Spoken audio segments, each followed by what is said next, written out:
आपण सर्वांचं उर्मिला स्वयंपाकघरात स्वागत आहे। तर आम्ही दुपारचं जेवण करतो दोघंजण। तर हे असं आम्ही पनीरची भाजी, भात, पोळी, शेवग्याच्या शेंगाची भाजी केलं होतं आणि ते व्हिडिओ काढून घेते मी। त्यांना माहितीच नव्हतं की मी व्हिडिओ काढून घ्यायले म्हणून त्यांना पुन्हा बघितले। आणि हे योगा गुरु आणि आर्मी रिटायरमेंट पण आहेत माझे मिस्टर। जेवण लवकर संपायचं होतं त्यांना। आणि हे पनीरची भाजीची रेसिपी सांगते मी। 2 कांदे टमाटे अशी भाजून घेतलेली आहे सोप टाकून, खोबरं आणि काजू पण घेतलेला आहे मी तुकडे करून समान मात्रामध्ये। तेल गरम व्हायले तर मग भात पण गरम झालेला आहे। मी अगोदरच भात आणि पोळ्या करून घेतलेल्या आहेत, भाजी पण शेवग्याची करून घेतलेली आहे। तर मग हे भात असा आम्ही दररोज भात करतो, आम्हाला 2 टाइम भात लागते खायला। आम्ही दररोज भात खातोच आणि पोळ्या पण करून ठेवल्या त्या अगोदरच आम्ही। आज मला बाहेर पण जायचं होतं तर झटपट स्वयंपाक करून घेतला मी अशा पोळ्या करून ठेवलेल्या आहेत आमच्या चौघापुरत्या।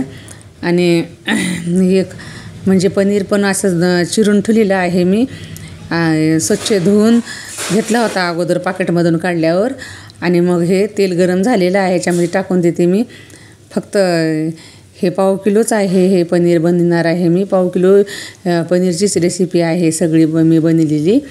आणि ह्याला लागणारा आपल्याला पनीर सुहाना मसाला एकच पाकिट लागणार आहे।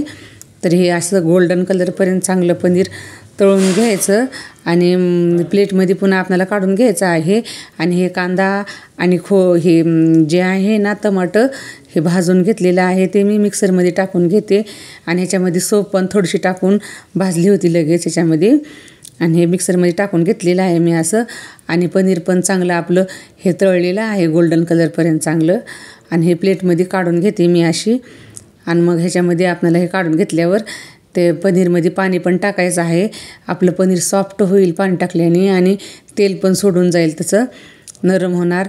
आणि हे खोबरं आणि काजू तळून घेते चांगलं मी ह्याच्यामध्ये कढईमध्ये, गरम तेल आहे। आणि पुन्हा मग आपल्याला तेल पण काढून घ्यायचं आहे ह्याचं। तर हे असं पाणी टाकून ठेवलेलं आहे पनीरमध्ये मी।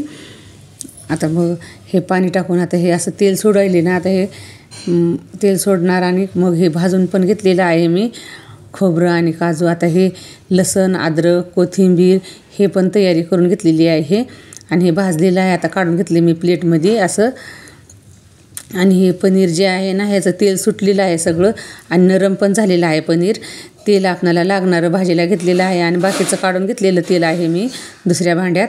आणि आता हे टोमॅटो, कांदा, सोप, खोबरं, काजू मिक्सरमध्ये टाकून एकच पेस्ट बनवणार आहे मी असं। आणि पेस्ट बनल्याच्यानंतर आपल्याला फोडणी द्यायची आहे याची। तर असा पेस्ट बनवून घेतलेला आहे ह्याचा मी बारीक एकदम दळून। आता हे तेल गरम झालेलं आहे, आपल्याला लागते तेवढंच तेल घेतले, बाकीचं तेल सगळं भांड्यात दुसऱ्या काढून घेतलेलं आहे मी तळलेलं। आता ह्याच्यात लसण, अद्रक कुटून टाकलेलं आहे ह्या तेलामध्ये।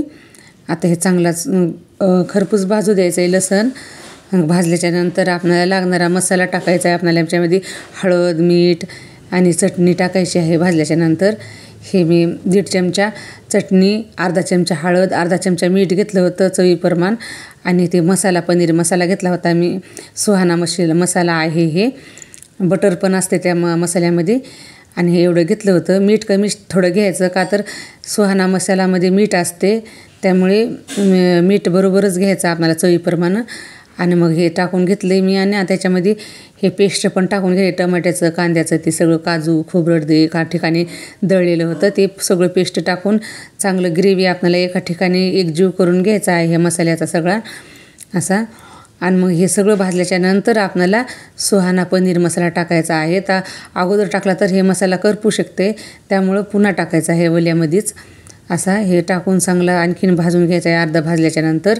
आणि माझी मंगळवारची पूजा पण झालेली आहे देवीची, मला बाहेर जायचं होतं म्हणून पूजा ते सर्व काम करून घेतलेली आहेत मी अगोदरच। हे आता तेल सगळं सुटलेलं आहे पाण्यामध्ये टाकल्यानं आणि नरम पण झालेलं आहे पनीर। आणि हे मसाला सगळा भाजून घेतल्याच्यानंतर पनीर टाकायचा, मधामध्ये पनीर टाकून थोडं फ्राय करून घ्यायचं। आणि मग ह्याच्यामध्ये पाणी टाकायचं आहे आपल्याला लागणारं। आता हे प्लेटमधलं पाणी असं ठेवलेलं आहे मी बाजूला। मसाला आणि पनीर असा हे एकजीव करून घ्यायचा आहे आता आपल्याला असा गरम। आणि मग ह्याच्यामध्ये लागणारं आपल्याला पाणी हे मिक्सरमधलं मसाल्याचं पाणी उरलेलं होतं ते पण टाकून घेतलेलं आहे।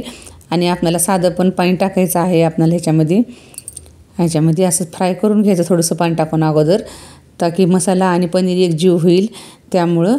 आणि मग पाणी आपल्याला लागणार ह्याच्यामध्ये पाणी टाकायचं, आपलं साधं पाणी प्यायचं. असं हे 2 गिलास पाणी टाकून घेतलेलं होतं मी.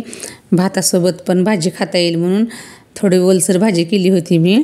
आणि पाणी असं 2 गिलास टाकून घेतलेलं आहे मी भाजीमध्ये. फक्त 5 मिनिट ह्याला भाजीला उकळायला लागते, तर 5 मिनिटातच झटपट भाजी होती ही पनीरची. अगोदरच मी पाण्यामध्ये ते टाकून ठेवलं होतं, पनीर नरमच झालं होतं. आणि भात घेतलेला आहे मी असा प्लेटमध्ये काढून. गरम गरम भात, पोळी आणि शेवग्याची शेंगाची भाजी घेतलेली आहे. आणि हे शेवग्याचं झाड आमच्याच घरी आहे.